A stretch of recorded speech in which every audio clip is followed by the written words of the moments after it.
Hi everyone, I'm Hannah from Spiritual Tarot, and today I wanted to talk a little bit about meditating and visualization. So, I get questions a lot about how to meditate, and I have to say that it's not an easy thing. I am far from an expert when it comes to meditating, but I have kind of developed some of my own little techniques when it comes to visualization and also using that as a building block for kind of sharpening clairvoyant abilities and your skills as a clairvoyant. So, my first piece of advice for you would be to just trust everything that comes in.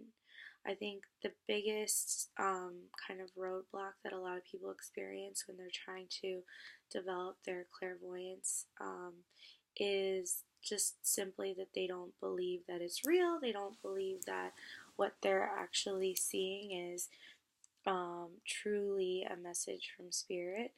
And, we're kind of in an age where everything needs to have solid facts backing it up, and it can be really, really hard to trust yourself and to just believe. So, that is something that you have to get over on your own, honestly. You have to get yourself into a headspace where you are curious and you're open to the possibility that anything can happen, and that you are willing to simply be a vessel, an open, empty vessel that can be filled with wisdom from something beyond your own mind and beyond yourself. And when you are willing to do that, and you're always going to question things a little bit, and you're never going to be 100% sure. But with clairvoyance and with visualization, it is just really about allowing those kind of images to come into your mind's eye. It's about opening up your third eye and just allowing it to kind of show you whatever needs to be shown. So, for people just starting out with meditation and trying to open up their intuition, guided meditations are really a great way to go. There's a lot online where you can just kind of listen, and it walks you through all the steps of visualizing. And by focusing on the person's voice and focusing on the steps that they're telling you to take, it is a really great way to kind of focus your visualization and see it in your mind's eye. Now, I started, and the thing is that I feel like I've always done this ever since I was very young. So I almost feel like I've been kind of practicing this my whole life. But I think that the best way for a person to develop their kind of clear seeing in their mind's eye is to remember that this is something that you do all the time. This is your mind's eye is not only your clairvoyant abilities and seeing the future or seeing energies. It's also what makes up your memories, and it also makes up your dreamland, your dreamscape. So if you've ever had a dream where something just felt so real, that is, your mind's eye creating another world for you. And if you can kind of tap into what it feels like to dream, or what it feels like when you have this like very vivid memory that you can tap into, being clairvoyant and kind of bringing up your intuitive abilities and increasing your ability to uh, have like to visualize these things, um, it becomes a little easier when you are kind of understanding that it's almost just like creating a memory. So what I like to do if I'm not doing a guided meditation is to go back to old memories of my childhood. And like I said, this is something that I've always done. I do it a lot. And um, I think when I was in like middle school, I would ask, or middle school and high school, I would ask either my parents or friends about, a specific memory that they had in grade school. And I think it was my dad who said he doesn't really remember that much detail from his childhood. And it just kind of struck me as odd. I was like, how do you not remember? And I think some of it, with some people, is maybe an unwillingness to want to revisit old memories. But then, I had my mom who can like just remembers things from her past so vividly and so clearly, and she brings them up a lot. So, how can we use this as a way or a technique to kind of hone your skills of visualization? Very simple. What you have to do is just kind of revisit your past memories in as much clear detail as possible. And it just becomes almost like going to the gym for your mind. Um, so sometimes what I'll do is when I'm in meditation or just if I'm, kind of relaxing, I will start to like just build up the memory, an old memory of something that I had experienced. So, um, and most of them are from my childhood. So let's say, I'll go back to when I was in the third grade, and I will just start very slowly.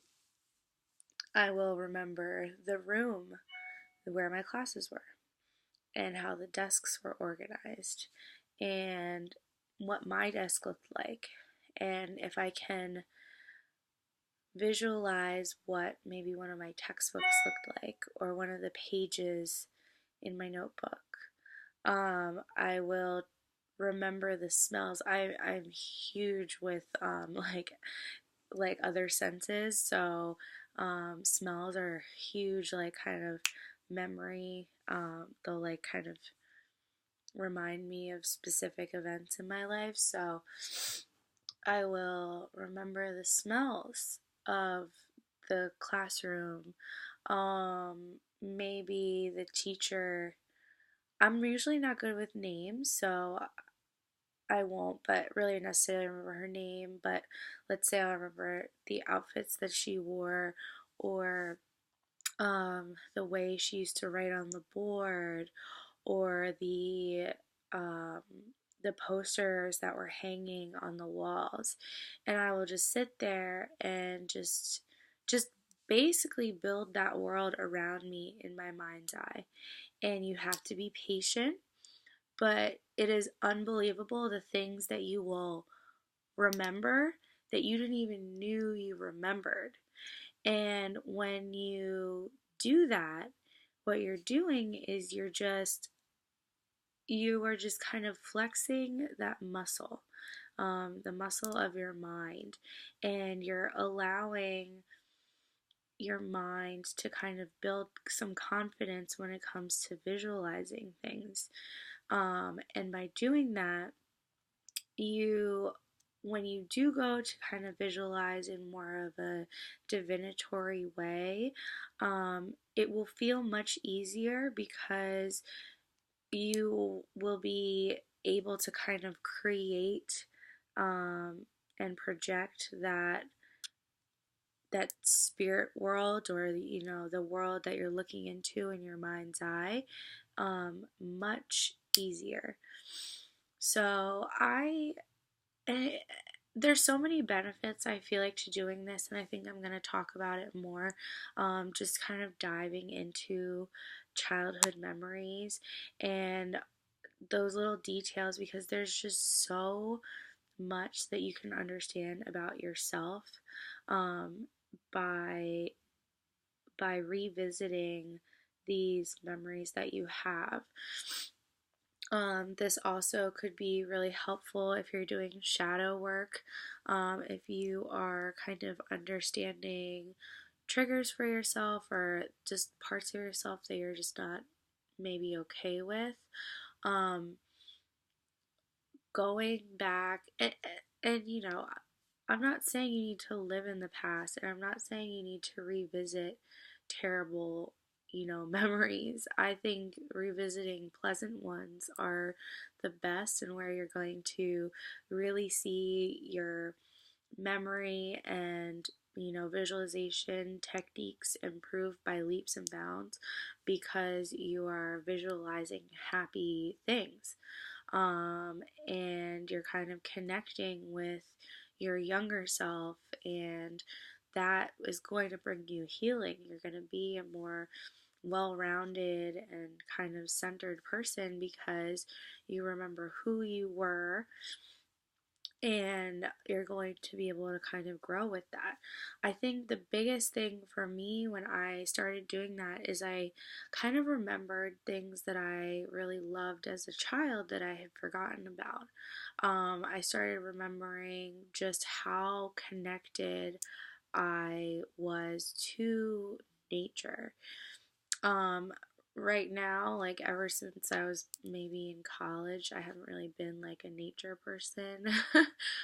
I'm very into like fashion and beauty and blah blah blah, like just surface level stuff. And um, I had trouble kind of connecting to nature. I was kind of like, as I was researching more about being a witch and just like witchcraft in general, a lot of people, kind of felt that deep connection to nature, and that was something I felt like I was missing. And when I started diving into my past, I realized how, as a child, I was extremely connected to nature, and I was like, what happened? How did I go from being the kid that has just had this deep love for nature, and a huge connection with it, to someone who kind of rejected it? And I realized that when I developed my allergies that were really bad when I was in middle school, um, I kind of shut myself away from what I love the most, which was being outside. And it was because I had such horrible reactions to being outside with grass and flowers and plants, and it was really just this awful, separation that I went through, kind of having to reject nature because it was actually hurting my health. And, you know, because as soon as I like got to middle school, like I went to a school that didn't have air conditioning. It was like a tiny Catholic school. And I, I just remember like in the spring just being that kid that was like dying, sneezing with tissues and runny eyes, and I was like the worst, and it was because of my allergies. And I just learned like I had to not go smell the flowers, and not go climb the trees, and have to close the windows when I was in the car because of my terrible, terrible allergies. And I would take medicine and stuff like that, but nothing really helped too much. Um, so that was kind of a it was a huge realization for me to realize, like, because then, now when I was trying to connect back with, nature and with nature energy from more of a Wiccan standpoint, uh, I just was kind of like, I feel more of a natural connection to the element air and the elements of fire than I do with the element of earth. And why is that? And I love animals, but I don't go on hikes. I'm not really out in nature a lot. Why is that? And it's not something I feel like a kindredship with. Um, and by uncovering these memories of myself where I was climbing trees and I was burying my face into flowers as a little kid, and me and my sister would just go out in my dad's garden and pick all these different plants and make like what we called soup, which was just like giant pots of flowers and water and mud and everything. I and I used to like call out to birds, and I was obsessed with horses. I was obsessed with animals and dogs. I was a nature child. Like I was a nature baby. And unfortunately that was something that I lost as I was growing up. And but I think that now, because I figured out the reason why that is, I can kind of be okay with where I am right now, like, and make the connections where I can, but it doesn't have to feel forced. Like, I don't have to, go on an hour-long nature hike or go out and camp and be in the wilderness in order to feel a connection to nature. I can do that within my capabilities, which is having small plants within my home, having fresh flowers, but not in my bedroom. Also, won't be able to sleep. And just things like that. So I know that was a huge tangent, but I would strongly encourage you, if you feel like it's hard for you to meditate and it's hard for you to just kind of empty your mind out, go on a little journey into your own past.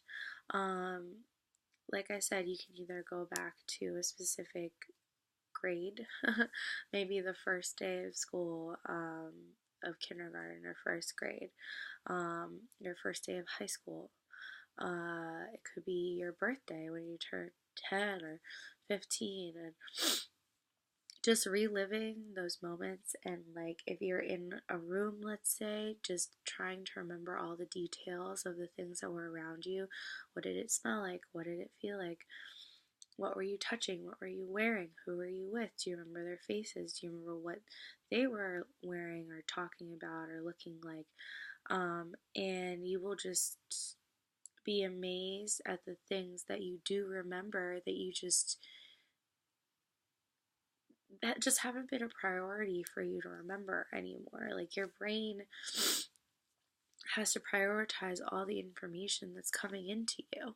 And if it's not a priority to remember something from your childhood, then you're not going to.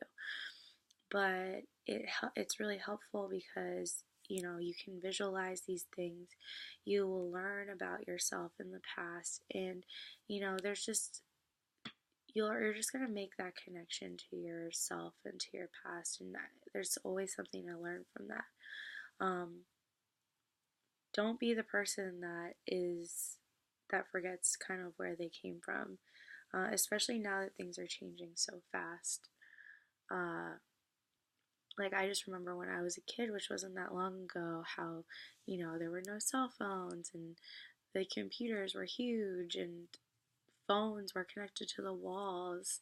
Um, and sometimes it's just funny to go back down memory lane and like remember all those little details, um, and you'll just kind of, without realizing it, be flexing that muscle that is going to help you see in your mind's eye.